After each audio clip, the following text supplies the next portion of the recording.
बिस्मिल्लाहिर्रहमानिर्रहीम, अस्सलाम वालेकुम। आप देख रहे हैं प्रोग्राम हर जाविये से और मैं हूं जवाद कमाल। आज जुडिशल कमीशन का एक अहम तरीन इजलास हुआ जिसमें नामजद 5 जजेस के खिलाफ 5 के मुकाबले में 4 वोट आए, जिसके बाद इजलास को फौरी तौर पर ख़त्म कर दिया गया। अब ये जो जुडिशल कमीशन के इजलास में जजेस की तकर्री का मामला है, सुप्रीम कोर्ट में कुछ नुकात आ रहे हैं कि सीनियरिटी वजह बन रही है, रुकावट बन रही है कि सीनियर जजेस को क्यों नज़रअंदाज किया जा रहा है। जो जस्टिस काजी फायज़ ईसा ने चीफ जस्टिस को ख़त लिखा था उसमें सीनियरिटी को ही उन्होंने बुनियाद बनाया था।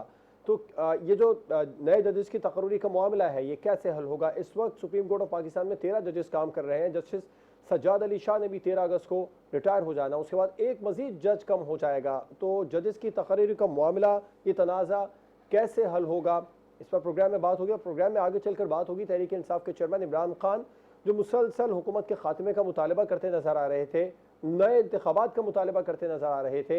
अब खैबर पख्तूनख्वा के बाद पंजाब में भी एक बार फिर से उनकी हुकूमत बन गई है। अब उस तरीके से, उस शिद्दत के साथ वो ये मुतालबा करते नजर नहीं आ रहे कि फौरी तौर पर हुकूमत ख़त्म हो जाए। नए इलेक्शन की बात वो कर रहे हैं, लेकिन नए इलेक्शन कमीशन के साथ। तो अब पंजाब और खैबर पख्तूनख्वा से इस्तीफ़ों का ऑप्शन उनके पास मौजूद है। क्या इमरान खान अब वफाकी हुकूमत का फौरी खात्मा नहीं चाहते? और प्रोग्राम के आखिर में हम बात करेंगे साबिक़ वज़ीर आज़म मियाँ नवाज शरीफ की वतन वापसी की खबरें इस वक्त काफ़ी ज़्यादा पाकिस्तान में सुनाई दी जा रही हैं। क्या साबिक़ वज़ीर आज़म मियाँ नवाज शरीफ पाकिस्तान वतन वापस आ जाएंगे? मुस्लिम लीग नून इस मामले को किस तरह देख रही है, या फिर ये सब कुछ सिर्फ सियासी दबाव बढ़ाने के लिए है? PTI की जानिब से तो इस पर रद्द-ए-अमल आया। साबिक़ वज़ीर दाखिला शेख रशीद ने तो बिल्कुल वाज़े कर दिया कि नवाज शरीफ साहब किसी सूरत पाकिस्तान वापस नहीं आएंगे। नवाज शरीफ वतन वापस आ रहे हैं या ये बयान नून लीग की तरफ से सियासी दबाव बढ़ाने के लिए? इस पर प्रोग्राम में बात होगी। अपने मेहमानों का आपसे तारुफ करवाऊंगा। मैं ज्वाइन किया सीनियर तज्ज़ियाकार शहजाद चौधरी साहब ने, सीनियर तज्ज़ियाकार सज्जाद मीर साहब, सीनियर तज्ज़ियाकार रज़ा रूमी साहब और सीनियर तज्ज़ियाकार मोना आलम साहिबा प्रोग्राम में हमारे साथ मौजूद हैं। तमाम मेहमानों का बहुत शुक्रिया। शहजाद चौधरी साहब, जुडिशल कमीशन का इजलास ख़त्म हो गया। 5 के मुकाबले में 4 वोट आए जो जजेस नामजद किए गए थे उनके हक में। तो आप क्या समझते हैं, ये तनाज़ा कैसे हल होगा? अच्छा, पहली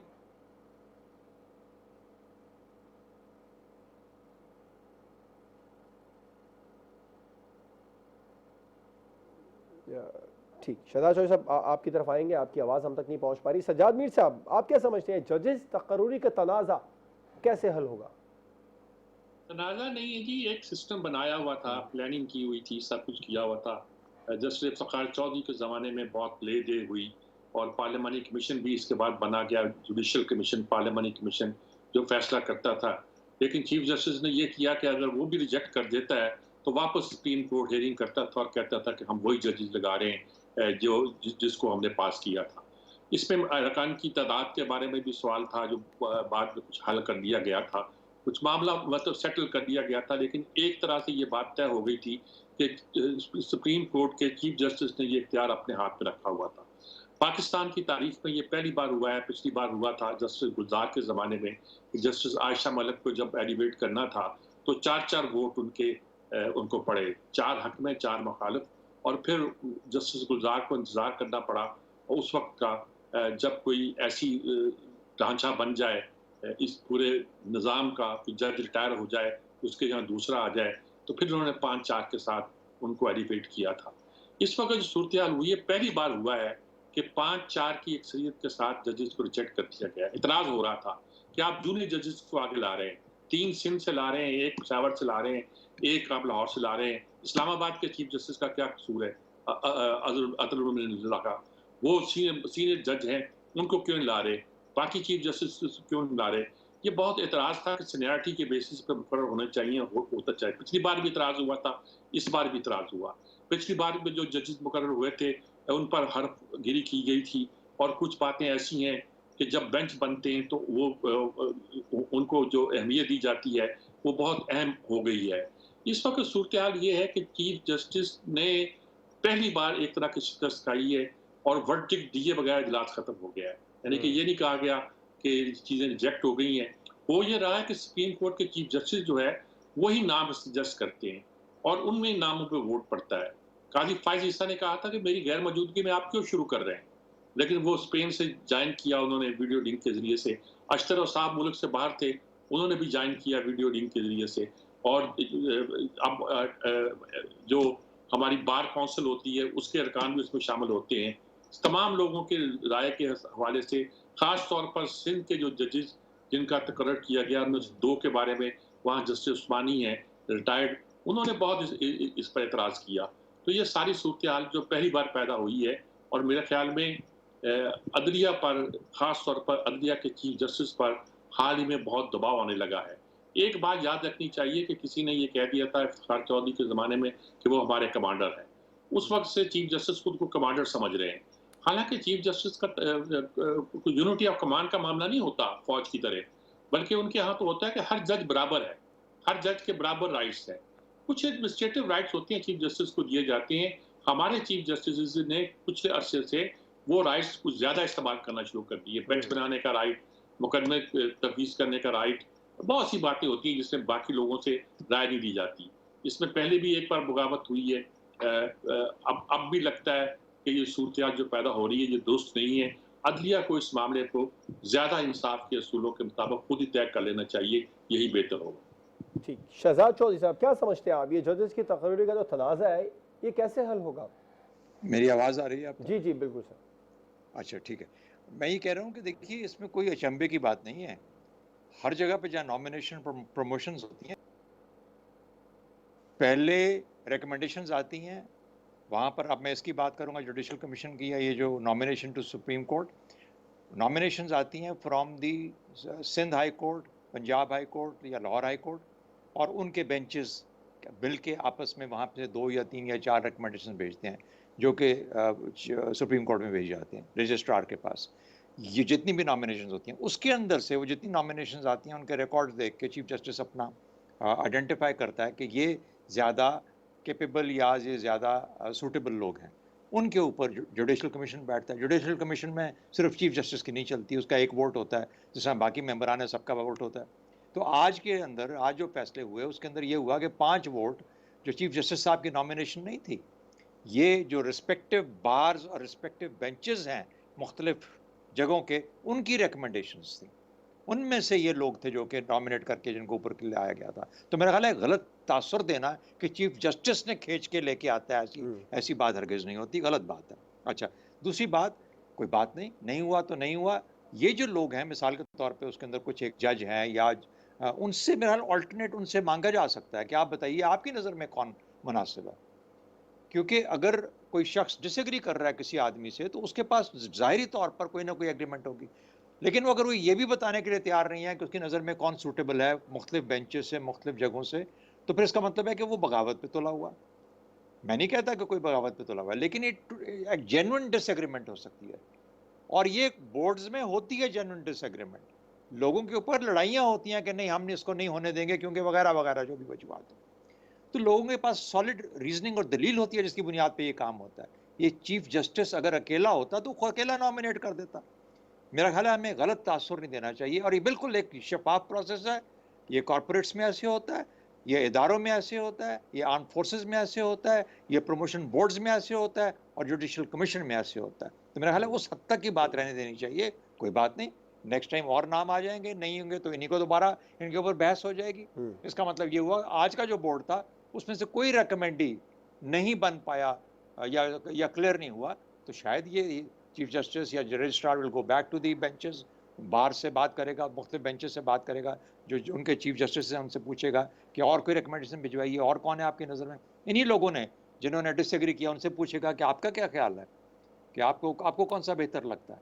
हो सकता है उनकी चॉइसेस जो हैं वो बेहतर हों इनसे और वो दलील दे पाएँ उसके हक़ में। यही तरीका होता है आगे चलने का। लेकिन जब एक दफ़ा फैसला हो जाता है, मेरा ख्याल है कि इसको ज़्यादा बढ़ाना नहीं चाहिए।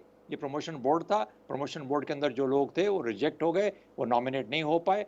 हाँ, इसके बाद लॉबिंग भी हो सकती है, इसके बाद उनको कन्विंस भी किया जा सकता है लोगों को जो आपके मेंबरान हैं उनके अंदर से, और ऐसा ही हुआ आयशा मलिक की दफ़ा भी। तो मेरा ख्याल है उससे ज़्यादा आगे कि अच्छा वो अपनी मर्ज़ी से बेंच बनाता है, अपनी मर्ज़ी से वो मुकदमे देता है, उसका काम है, वो जो काम करेगा तो ऐसा तो करेगा, उसके काम से तो नहीं रोका जा सकता चीफ जस्टिस को। ठीक, गज़ार उम्मी साहब आप क्या समझते हैं, जो इस वक्त जुडिशल कमीशन का इजलास हुआ जिसमें मुस्तरद किए गए वो नाम जिनकी तैनाती होने जा रही थी जजेस की, 5 के मुकाबले में 4 के मुकाबले में 5 जो वोट हैं वो मुखालफत में आए। आप क्या समझते हैं अभी जजेस की तकर्री का तनाज़ा कैसे हल होगा?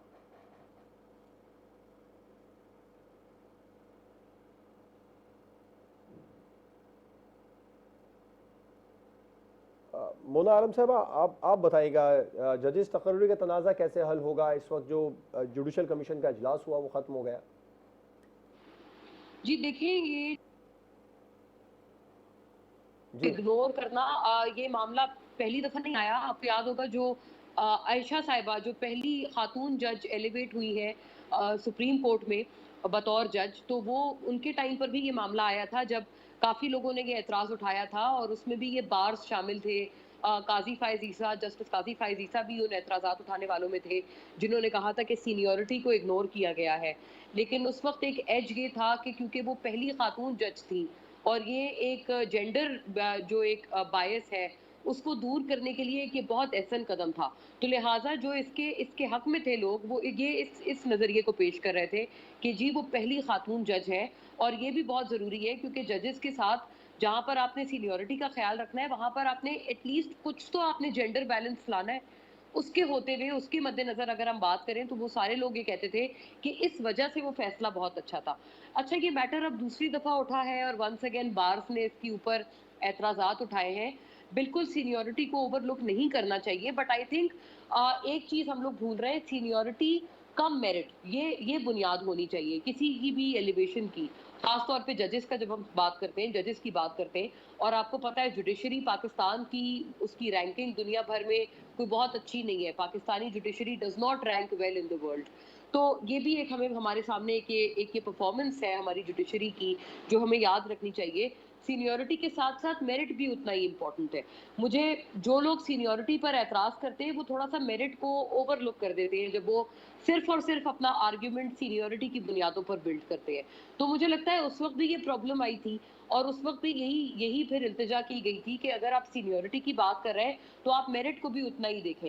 लेकिन मुझे लगता है दोनों को मिला जुला कर ये एक क्राइटेरिया होना चाहिए। मैं उनकी बात से इत्तेफाक करती हूँ कि इसका मैकेनिज्म इस तरह से बुलडोज नहीं होना चाहिए जो कि बार्स ने और एहसन ब्रून साहब वो भी उसमें से बहुत आगे हैं इस बात का एतराज उठाने में। उन्होंने ये मामला टेकअप किया हुआ है, तो ये ठीक कह रहे हैं वो। लेकिन आई थिंक मेरिट को उनको भी इग्नोर नहीं करना चाहिए। जहां पर वो अपना केस फाइल कर रहे हैं, जहां पर अपना ये इस हवाले से अपनी एक इस्तदा पेश कर रहे हैं, मुझे लगता है उसमें भी ज्यादा वजन पड़ेगा अगर वो सीनियरिटी के साथ मेरिट को भी डाले। क्योंकि जब आयशा साहिबा का मामला था, जस्टिस आयशा साहिबा, तो उनके टाइम पर ये बात हुई थी कि नहीं जी वो सिर्फ सीनियरिटी, और मुझे लगता है एतराज़ात थे वो ज्यादा वीक थे क्योंकि जेंडर एक बैलेंस लाने के लिए ये एक बहुत जरूरी कदम था जिसमें मुझे लगता है हमारी तरफ से उल्टा ये कि ताखीर हो गई थी।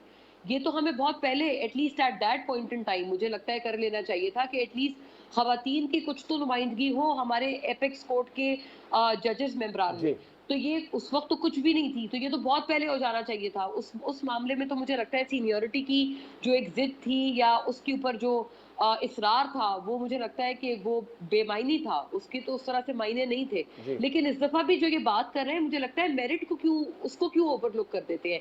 सीनियरिटी का जरूर ख्याल रखें लेकिन साथ साथ मेरिट को भी उतना ही ध्यान में रखना होगा। बहुत सारे ऐसे मैटर्स हैं जहां पर जुडिशरी, अगर अभी तक सीनियरिटी को हम फौकियत देते आए हैं तो हमारी जुडिशरी की रैंकिंग ये ना होती। जुडिशल रिफॉर्म्स का जो सिलसिला है जो कि अब पार्लियामेंट से चल पड़ा है, वो भी हमें पता है कि कुछ सियासी मामलात से जुड़ा हुआ है। अगर वो सियासी मामलात ना होते तो हम ये अच्छी तरह जानते हैं कि हमारे पार्लियामेंटेरियंस को भी कितनी फिक्र है जुडिशल रिफॉर्म्स कराने की। अब तो वो ये बातें इसलिए कर रहे हैं क्योंकि उनके अपने कुछ मामलात क्लिंज हुए हुए हैं जुडिशरी के साथ साथ, तो ये मामलात अब वो उठा रहे हैं। इसमें इनके अपने भी वेस्टेड इंटरेस्ट हैं, लेकिन एक्चुअली इन रियलिटी ये सारे मामलात जुडिशल रिफॉर्म से एड्रेस करने वाले हैं। और जब वो एड्रेस होते हैं तो सिर्फ सीनियरिटी एक वाहिद क्राइटेरिया नहीं हो सकता। मेरिट को उसके साथ जब तक आप एमेलगमेट नहीं करेंगे तब तक आपकी अपने आर्गुमेंट में, जो कि मुझे उम्मीद है कि बतौर जजेस ये बेहतर समझते हैं, उनकी आर्गुमेंट पे खुद ही वजन पड़ेगा। ठीक है, रज़ा रमी साहब आप क्या समझते हैं जजेस की तकर्री का तनाज़ा कैसे हल होगा? देखिए, ये तनाज़ा जो है ये इसकी बुनियादी तौर पे तो इसका सियासी पस मंज़र है। आपको पता ही है कि इस वक्त जो एक जिसे हम कहते हैं पोलिटिसाइजेशन ऑफ जुडिशरी, और जुडिशलाइजेशन ऑफ पॉलिटिक्स, ये दो अवामिल जो हैं ये साथ में चल रहे हैं। यानी कि अदलिया जो है उसका अब खुद एक सियासी रंग हो गया जजों का, उनके फैसलों का। वो चूंकि उनके पास इतने सियासी केसेस आते हैं और अल्टीमेटली वो सियासी फैसले ही देते हैं क्योंकि ये इतने पेचीदा मामला होते हैं। और दूसरी तरफ सियासत में जो अदलिया का एक रोल बन चुका है, देखिए पाकिस्तान में पहले ये होता था, अगर आपको याद हो तो 1990 की दहाई में एक ट्रॉयका था जिसे मुशाहिद हुसैन साहब ने ये टर्म इंट्रोड्यूस करवाया। ट्रॉयका जो है उस वक्त का प्रेसिडेंट जो होता था वो उसके ऊपर होता था, उसके पास 58(2)B की पावर होती थी, प्राइम मिनिस्टर होता था और आर्मी चीफ होता था। ये इफ्तिखार चौधरी साहब के बाद और वकला की तहरीक के बाद और जजों की तहरीक के बाद ये ट्रॉयका बदल गया आर्मी चीफ, चीफ जस्टिस और प्राइम मिनिस्टर में। तो अब ये मसला ये है कि ये पाकिस्तान की ये एक बड़ा सियासी मामला, ये टेक्निकल मसला नहीं है।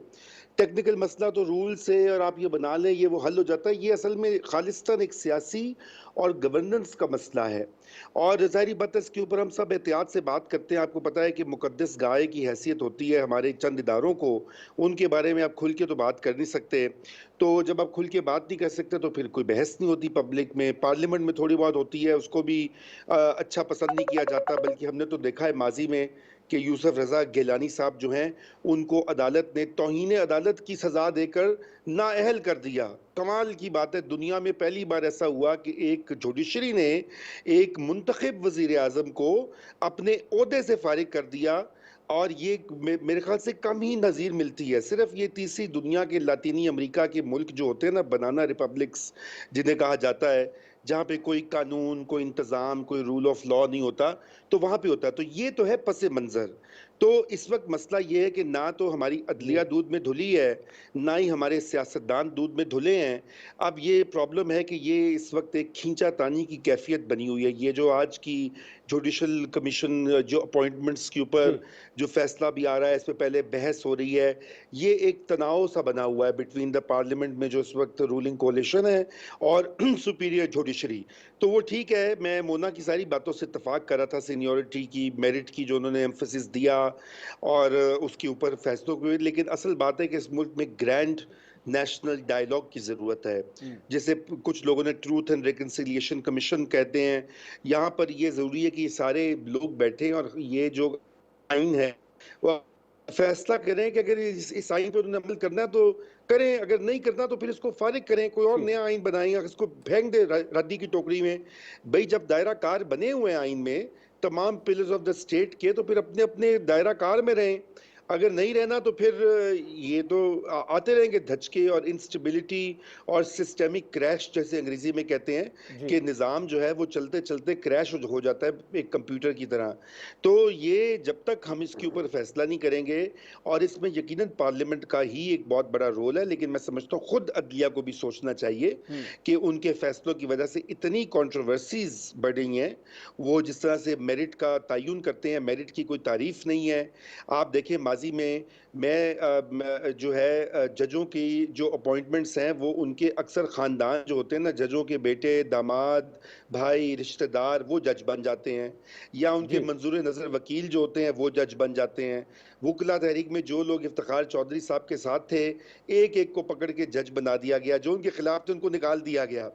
तो ये भी एक अजीबो गरीब मामला। ये लाइक्स एंड डिसलाइक्स होती, कोई ऑब्जेक्टिव मेरिट होना चाहिए। और यही हुकूमत वक्त अभी जो पार्लियामेंट है वो भी ये कर रही है कि जो सीनियर जुडिशरी की तरफ से जो आ रही हैं रिकमेंडेशंस उनको रद्द कर रही हैं। तो ये मैं समझता हूँ कि ये मामलात इस तरह नहीं ठीक होंगे, ये मामलात और ख़राब होंगे। और ये इंतहाई बदकिस्मती की बात है कि पाकिस्तान जो है वो एक बहरान से दूसरे बहरान में निकलता है। अभी कल तक पंजाब का बहरान था, अब ये नया अदालती बहरान शुरू हो गया। परसों अल्लाह जाने यहाँ पे कौन सा नया बहरान आ जाएगा, जबकि मुल्क की मईशत जो है वो दिवालियापन के दहाने पे खड़ी है। डॉलर 230 का हो गया है, आम आदमी भूखा मर रहा है, उसके फाके कर रहा है, अफलास जी। तो मुझे तो नहीं लगता कि ये कैसे कुछ मामला आगे बढ़ेंगे। जी बिल्कुल ठीक है रज़ा रूमी साहब, आपका ही पॉइंट है। ब्रेक पर जाएंगे, ब्रेक के बाद हम बात करेंगे। तहरीक इंसाफ के चेयरमैन इमरान खान पंजाब में हुकूमत बनने से पहले फौरी तौर पर इंतखाबात का मुतालबा कर रहे थे। क्या अब इमरान खान वफाकी हुकूमत का खात्मा नहीं चाहते? ब्रेक के बाद इस पर बात होगी।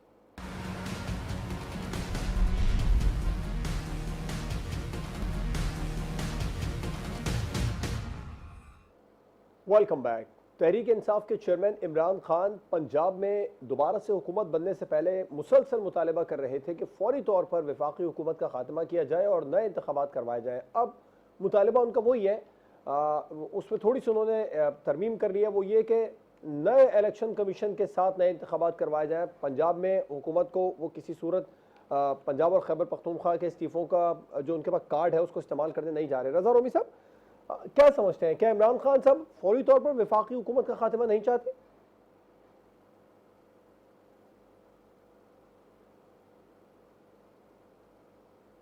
मोना साहिबा आप क्या समझती हैं, फौरी तौर पर अब इमरान खान वफाकी हुकूमत का खात्मा नहीं चाहते? देखिए, उनकी पार्टी में ये बात ज़रूर चल रही है कि आपको याद होगा कि जब ये पीडीएम थी ऑपोजिशन में, तो उस वक्त इनके लोग भी कुछ ये कहते थे कि भाई आपको क्या ज़रूरत है इन मुश्किल हालात में, ख़ास तौर पर मुआशी मुश्किलात में आप हुकूमत इनसे छीने, आप इनको इस चीज़ में जाने दें, पीटीआई को इसको भुगतने दें इसका खमियाजा, और फिर जब 2023 आएगा तो उस वक्त इलेक्शन में लोग खुद ही फैसला कर लेंगे, क्योंकि इस वक्त अगर आप इनसे हुकूमत छीनते हैं तो ये मुश्किल हालात जो असल में इमरान खान साहब के गले पड़ने हैं वो उल्टा आपके गले पड़ जाएंगे।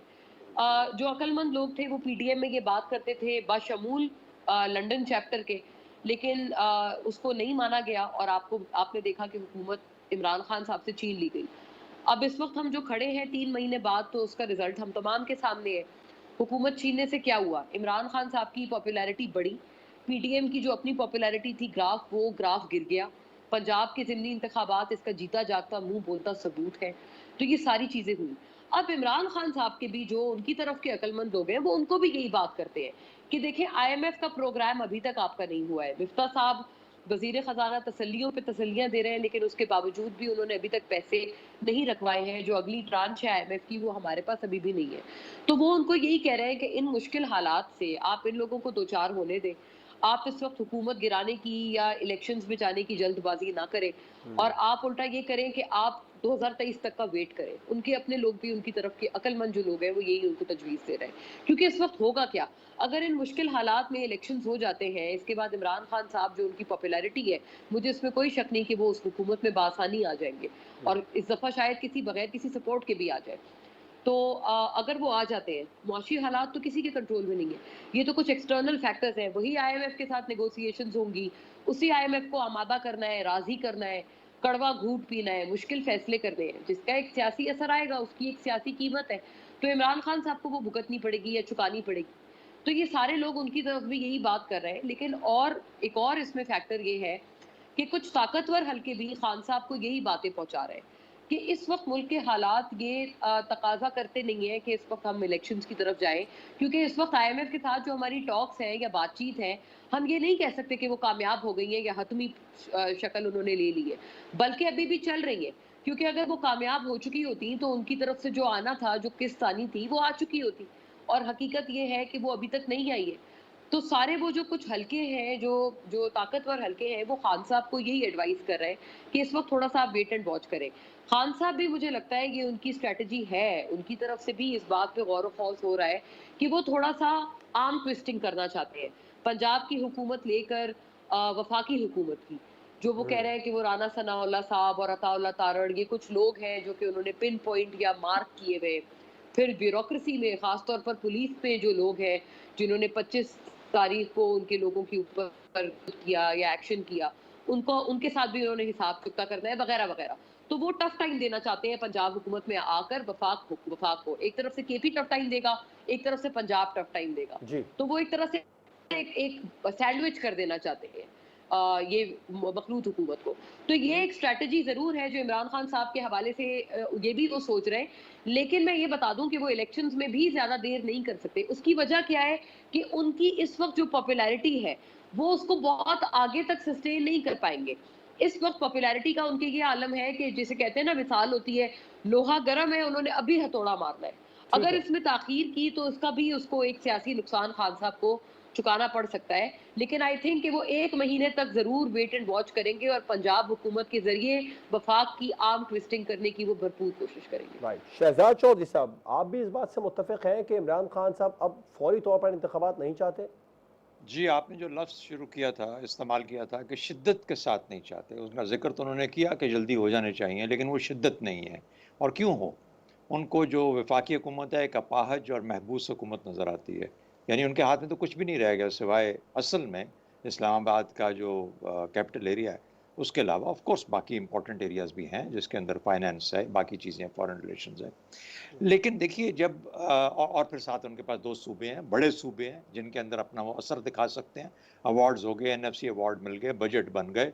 अब तो वक्त है पैसे खर्च करने का। एहसास प्रोग्राम लेके फिर से पंजाब में चले गए। तो उनका ये वक्त है अपनी फिर से अपने आप को री एनर्जाइज करने का, ख़ास तौर पे पंजाब के अंदर। तो वो वक्त लेंगे, इस्तेमाल करेंगे और वफाकी हुकूमत को और कमज़ोर तर नज़र आने देंगे कि हाँ ठीक है, देखें ये है आपकी वफाकी हुकूमत जिसमें 13 लोग बैठ के किसी किस्म का कोई फैसला अपने बारे में नहीं कर पाते। दूसरा, वफाकी हुकूमत कमज़ोर नज़र आती है। आम तौर पे ऐसी हालत के अंदर जब आपके पास कुछ भी नहीं रह गया और हर चीज़ आपसे छीनी जा रही है, आप वाक़ई में आप डिक्लेयर कर देते हैं कि हमने यही गलती इमरान खान ने की थी जब उसको शुरू में सपोर्ट नहीं मिल रही थी या उसको कोलिशन पार्टनर्स तंग कर रहे थे कि उसको अर्ली इलेक्शन में जाना चाहिए था, मिड टर्म चला जाता। तो आज इस हुकूमत को भी यही कुछ करना चाहिए, लेकिन नहीं करेंगे। उसकी वजूहात हैं। पहली बात ये थी कि इन्होंने इमरान खान से खलासी कर लेनी थी, वो ले ली। बड़े कमाल तरीके से उन्होंने इमरान खान को साइड पे कर दिया क्योंकि ये पॉलिटिकल एस्टैब्लिशमेंट है, वो एक आउटलेयर है। वो आउटलायर जो है वो जब अंदर आया तो उन्होंने कहा ये तो हमें मार खा जाएगा, ये तो बहुत एक अजीब किस्म का गैर रिवायती सियासतदान है। तो उस गैर रिवायती को बाहर निकालें। वो निकाल तो दिया लेकिन वो फिर से एक तूफान की तरह उठ के फिर से इनके सर पे आ गया। 4 चीज़ें ये हुकूमत ने कर ली हैं। नैब इलेक्शन कमीशन यानी नैब का बिल्कुल से उसको ख़त्म करके नीचे कर दिया। मिनिस्ट्री फॉर इंटीरियर के इलेक्शन कमीशन तकरीबन इनके हिसाब से चल रहा है, मेरे हिसाब से काफ़ी हद तक इनकी तरफ सपोर्टिव है। तीसरा, आर्मी चीफ बना देते हैं और कहते हैं कि अगला भी बना देंगे तो फिर वो भी शायद इनका अपना ही आदमी निकले। ऐसा होगा तो नहीं, लेकिन इनका ख्याल है। और चौथा, अब जुडिशरी पीछे पड़ गई है तो इनको 6-8 महीने चाहिए इस हुकूमत को भी जुडिशरी को उतना ही कंट्रोवर्शियल करना जितना कि पिछले 6 साल में फौज को कंट्रोवर्शियल किया।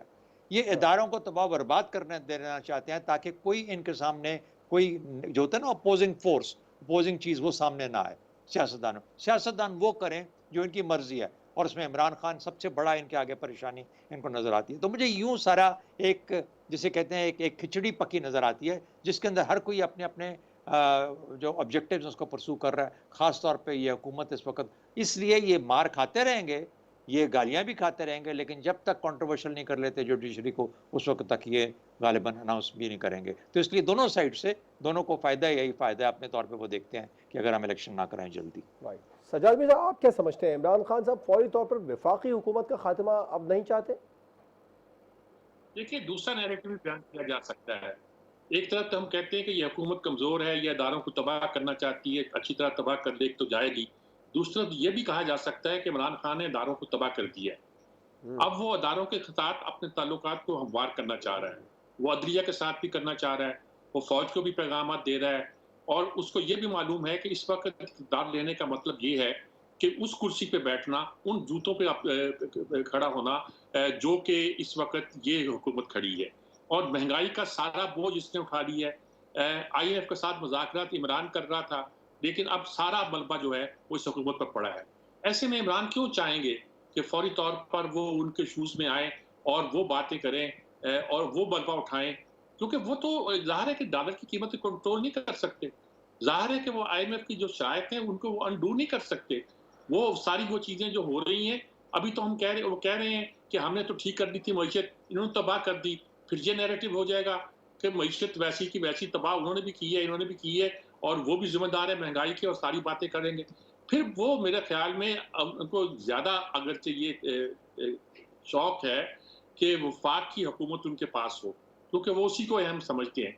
लेकिन वो सूबाई हुकूमतों की जो ताकत है उसको नज़रअंदाज नहीं करना चाहते।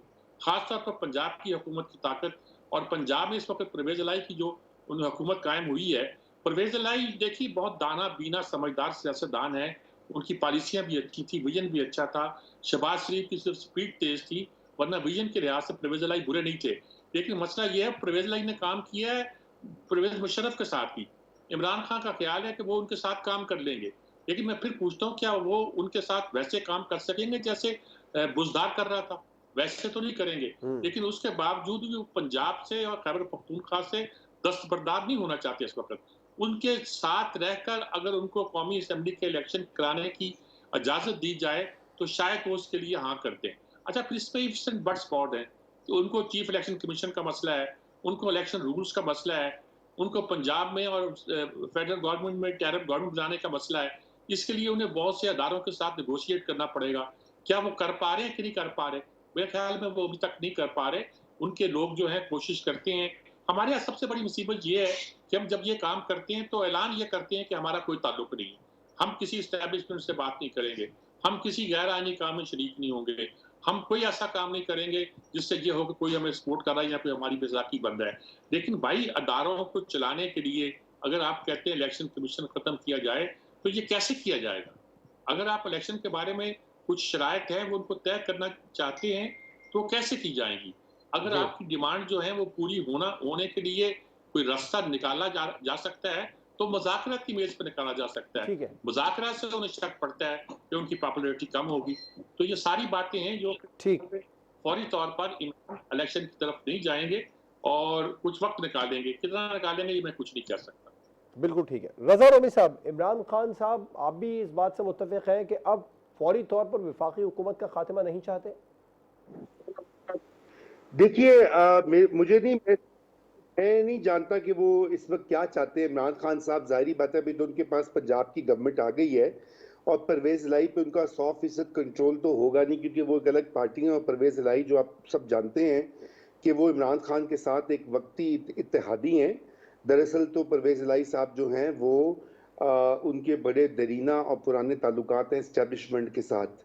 इसलिए अब जो इस्टेब्लिशमेंट का जो फैसला होगा आने वाले दिनों में या जो रुख वो देखते हैं उसी के ऊपर बात होगी। लेकिन वो उससे कतई नज़र के इस्टेब्लिशमेंट क्या चाहे या ना चाहे, ये जो सिस्टम अब वजूद में आ चुका है जहाँ पे एक मरकज़ी हुकूमत है और वो महसूर है, वो वल्नरेबल है, वो कमज़ोर है और हर रोज़ वो गैर मकबूल हो रही है महंगाई और माशी बदहाली की वजह से, तो ये सिस्टम ज़्यादा देर चल नहीं सकता।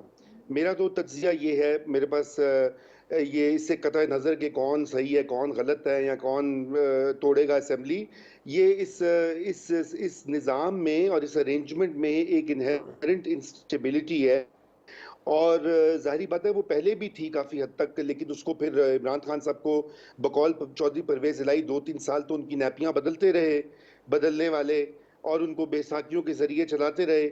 इस वक्त तो शहबाज शरीफ को वो बैसाखियाँ भी मैसर नहीं जो इमरान खान साहब को दी गई थीं, जिसके तहत उनके तमाम पार्लिमानी मामलात सुधर जाते थे, वो फैसले कर सकते थे, अपॉइंटमेंट्स कर सकते थे, अपने मुखालिफिन को जेल में भर्ती कर सकते थे। शहबाज शरीफ को ऐसी कोई रियायत, कोई सहूलियात मैसर नहीं है, इसलिए ये ज़्यादा देर सिस्टम नहीं चलेगा और ये क्रैश करेगा। और जब ये क्रैश करेगा तो फिर ज़ाहिर बात है एक केयर टेकर गवर्नमेंट बनेगी और वो केयर टेकर गवर्नमेंट अभी बनती है, कुछ महीनों में बनती है, हम उधर ही मूव कर रहे हैं। मेरा तो ज़ाती ये ख्याल है कि शहबाज शरीफ साहब को ये असेंबली तोड़ देनी चाहिए, हुकूमत छोड़ देनी चाहिए, क्योंकि जो उनकी हुकूमत के साथ पै दर पै जो कुछ हुआ है वो मेरे ख्याल से अगर वो उनमें कोई सियासी सूझबूझ हो तो वो इसको बिल्कुल अपने सर पे मत लें और केयर टेकर्स के हवाले करें मुल्क को, और आगे वो जाने और उनका काम जाने। जी ठीक, अब ब्रेक पर जाएंगे और ब्रेक के बाद बात करेंगे साबिक़ वज़ीर आज़म या नवाज शरीफ की वतन वापसी की खबरें हैं। क्या नवाज शरीफ पाकिस्तान वापस आ रहे हैं? ब्रेक के बाद पर बात करें।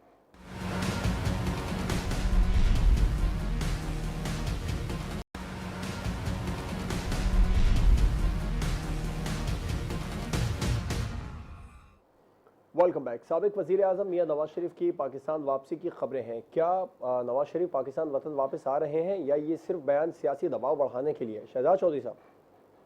अच्छा जवाद, मुझे ये बताइए कि जो 4 माह का तजर्बा है इसके अंदर इस हुकूमत का, जो कि पीडीएम की हुकूमत जिसे कहते हैं, इसमें आपको क्या नज़र आया?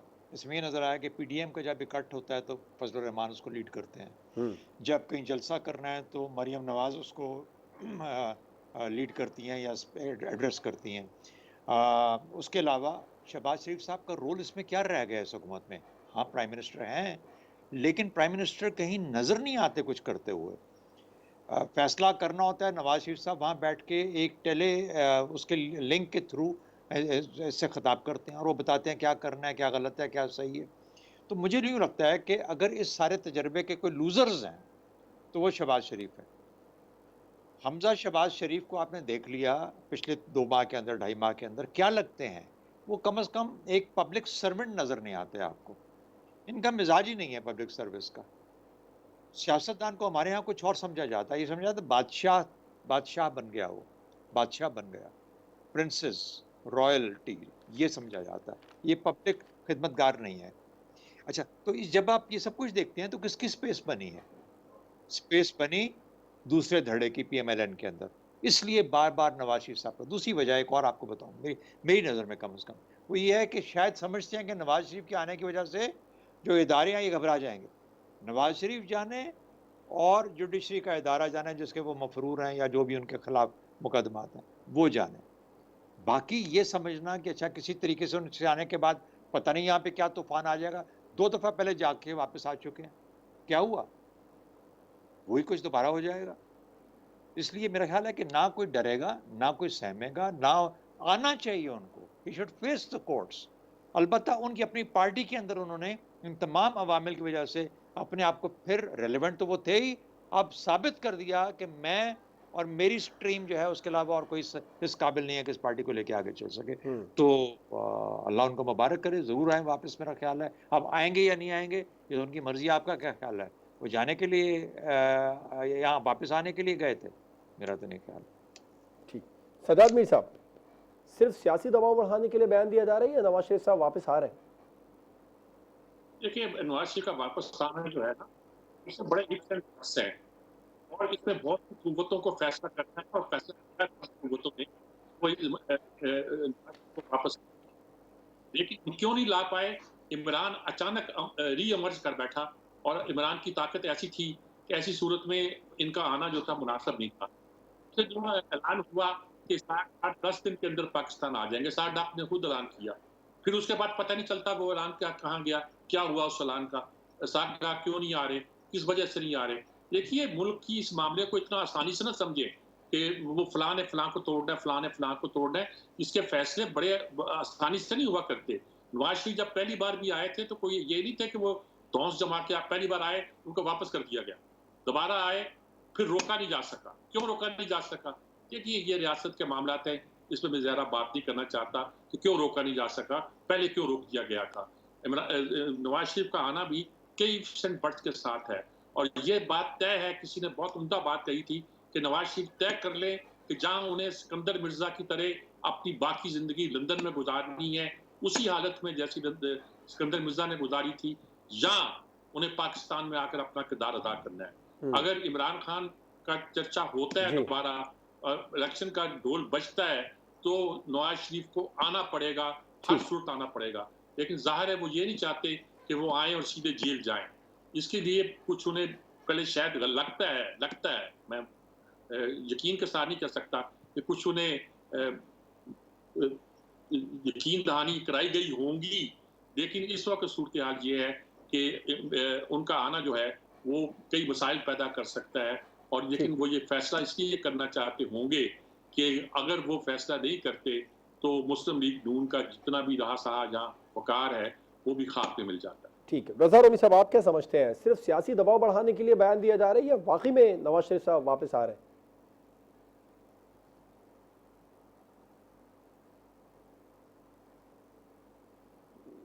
मोना आलम साहिबा। देखिए, एक्चुअली नवाज शरीफ साहब आना चाहते हैं, अभी नहीं, काफ़ी पहले से आना चाहते हैं। और इसका सबूत ये भी है कि मरियम नवाज साहिबा, आपको याद होगा जब उन्होंने मंडे को प्रेस कॉन्फ्रेंस की थी तो उन्होंने कहा था कि ये गारंटी दी गई थी कि नवाज शरीफ वापस आएगा तो जेल नहीं जाएंगे, उनको जेल नहीं जाना पड़ेगा। ये उनकी एक मुझे नहीं पता टंग स्लिप था या उन्होंने बेख्याली में ये बात कह दी या जानबूझ के कही, मैं नहीं जानती, लेकिन उन्होंने ये बात कही।